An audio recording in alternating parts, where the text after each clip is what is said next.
Hey, heute melde ich mich aus Neubrandenburg und ihr seht schon, dass ich hier wunderbare, ähm, eine wunderbare Umgebung habe, denn ich bin hier auf dem Rundweg um die Stadtmauer.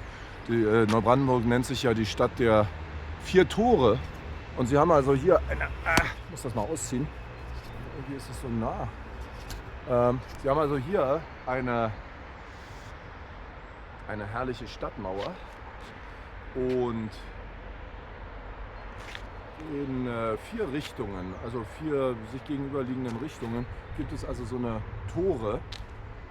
Und diese Tore, die sind also vom Baulichen her sehr schön und bemerkenswert. Und das ist also ein ganz toller Rundweg hier. Das hier übrigens nennt sich ein Wieghaus. Und dieses Wieghaus wurde früher in die Stadtmauer so reingebaut zu Verteidigungszwecken. Wobei, das ist, glaube ich, hier ein Verteidigungsturm. Da vorne ist ein Wieghaus, das kann ich nochmal zeigen. Das ist also in den Hansestädten sehr verbreitet, solche Stadtmauern und solche Wieghäuser. Wieg heißt vom mittelalterlichen Wort abgeleitet Bucht und ist also so eine Einbuchtung hier in der Mauer.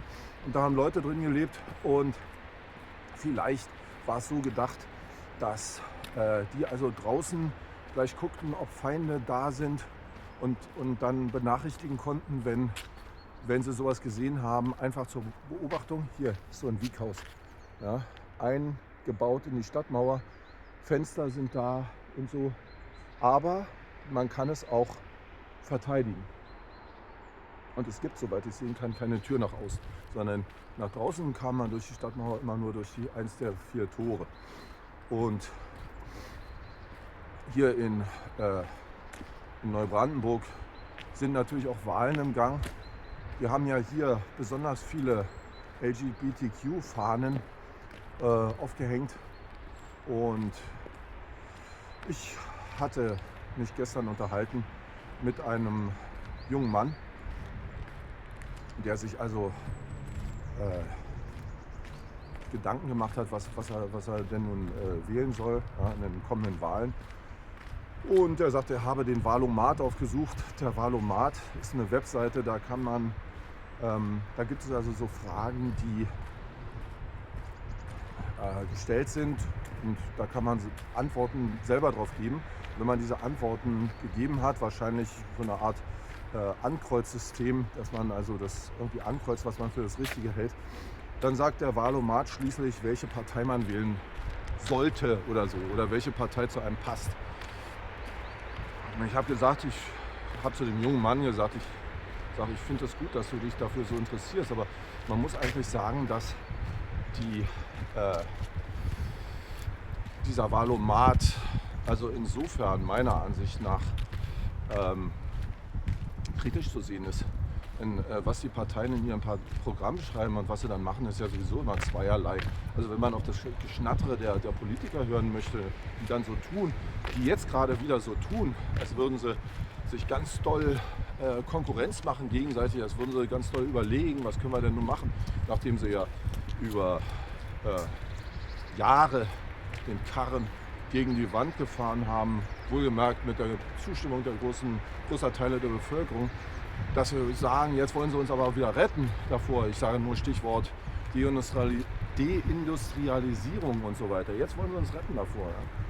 Ja. Also das Geschnattere, da muss man jetzt nicht besonders drauf hören, sondern wichtiger wäre, dass man einfach guckt, was haben sie denn gemacht. Ja, dass sie immer alles das Beste wollen, das wissen wir schon. Aber was haben sie denn gemacht? Oder man denke mal an die Berichterstattung, die, ich muss das mal ein bisschen drehen, sonst ist das, ich kann es gar nicht drehen. Jedenfalls an die Berichterstattung, wo wir ja meistens gar nicht wissen, was läuft. Also ich sage nur zum Beispiel, da sagte er habe eine Frage gehabt, wäre er dafür, den Ukraine-Krieg weiter zu unterstützen? Und er hat so hin und her überlegt, ja, die Freiheit, soll man das unterstützen, soll man es nicht machen? Andererseits, einen Krieg unterstützen, ist das gut? Ich sage meiner Ansicht nach, wenn du das mal bedenkst, wie viele Leute sich an dem Krieg da gesund stoßen und davon wunderbar profitieren, aber junge Leute sterben zu Hunderttausenden da. Niemand will sowas unterstützen, der bei Sinnen ist. Also beispielsweise hat, glaube ich, hier in Deutschland ja noch gar keiner so richtig mitbekommen, was für eine wunderbare Geldmaschine dieser Krieg ist. Zelensky hat ja, hier seht ihr mal so ein Tor, eins der herrlichen Tore von Neubrandenburg. Ne? Und das ist also hier so eine Wehranlage, das war früher verbunden mit einer Mauer. Und hier ist der andere Teil. Die Mauer, die dazwischen war, ist inzwischen weg. Und jetzt sind bloß noch diese Reste da. Und das sind diese Sachen, die hier in Neubrandenburg wirklich sehr schön sind. Man kann in einer halben Stunde um diese Mauer rumlaufen auf diesem Weg. Das ist also wunderbar gemacht. Neubrandenburg war im Krieg sehr zerstört. Da haben die also ganz viele Neubauten hier, so Plattenbauten auch zum Teil aus der Ostzeit. Neubrandenburg ist ja in Mecklenburg-Vorpommern. Ne? Das ist ungefähr 2 Stunden weg von Berlin. Ich weiß nicht, ob ich es schon gesagt habe. Es ist eine sehr schöne Stadt hier. Also der Zelensky. Ja, der Zelensky hat gesagt, 100 Milliarden Dollar. Er weiß nicht, wo sie sind. Weg. Ja, wer wird sie wohl haben? Ja, wie sagt man so schön? Das Geld ist nicht weg, es hat bloß ein anderer. Ja. Bei Zelensky zu forschen, wo es sein könnte, würde viel Sinn machen. Und das wird wahrscheinlich dann auch passieren und rauskommen.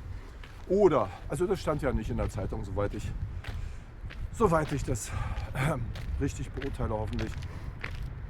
Oder, was hat er neulich gesagt? Die Ukraine braucht natürlich Nuklearwaffen. Nuklearwaffen in seiner Hand, möglichst von den Amerikanern spendiert.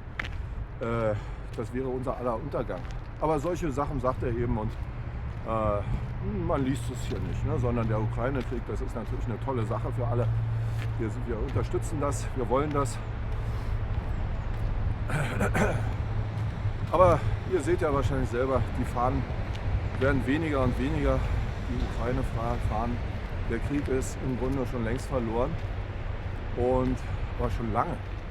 Und dass das eine wunderbare Geldbeschaffungsmaßnahme ist für die Politiker und für die Industriellen, die das alles versorgen.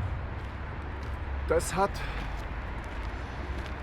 vielleicht nur Leute mitbekommen, die die Medien konsumieren jenseits der Mainstream-Media. Also ich weiß das schon seit langem, seit Jahren. Und nun kommt es scheinbar raus. Warum kommt es raus? Weil tatsächlich der Elon Musk im Finanzministerium forscht, was machen die da eigentlich und wofür geben sie das Geld aus. Ja? Und dann sagt die Pressesprecherin des Weißen Hauses so ungefähr, hier, damit die Steuerzahler das mal wissen, hier sind so und so viele Millionen ausgegeben worden für eine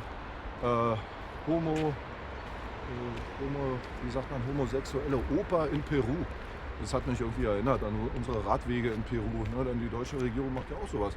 Die haben also wunderbare Institutionen geschaffen, die das Geld der Leute überall verteilen. Und dann haben sie natürlich ein Riesendefizit. So ein Riesendefizit, dass sie in den USA 36 Billionen Dollar Schulden haben. Und das sind solche Zahlen, das kann man sich gar nicht mehr vorstellen. Das übersteigt jedes Denkvermögen. Also 1 Billion ist ja 1000 Milliarden Dollar. Und haben sie 36 mal 1000 Milliarden Dollar Schulden.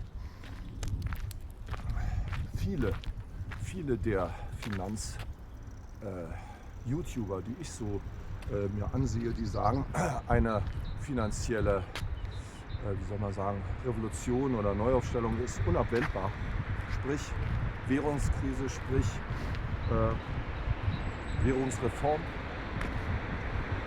Das ist also eine Währungsreform ist immer dann sowas, wenn plötzlich einfach die Währung zusammenbricht. Das kann die Schulden werden auf Null gesetzt, weil die Schuldner sind einfach pleite, inklusive der Staat oder besonders der Staat. Und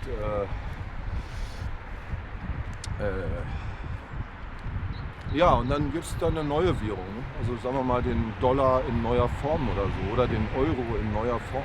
Der neue Euro. Und ja, wie gesagt, also die Schulden sind so riesig.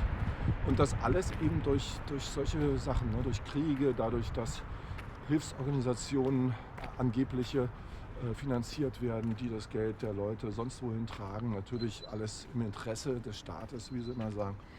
Ja, und das wäre halt schön, wenn diese Dinge berichtet würden, so wie sie sind. Und nicht so, wie wir es dann letzten Endes hier dargeboten bekommen. Und dann in diesem Fall könnte man den Wahlomat frequentieren und fragen, welche Partei ist denn die ich wählen soll. Aber wie gesagt, ich glaube nicht, dass man aufgrund des Geschmatteres den Wahlomat befragen kann. Hier, ich zeige euch nochmal das herrliche Tor, weiteres Tor. Das hier in Neubrandenburg. Ja, so.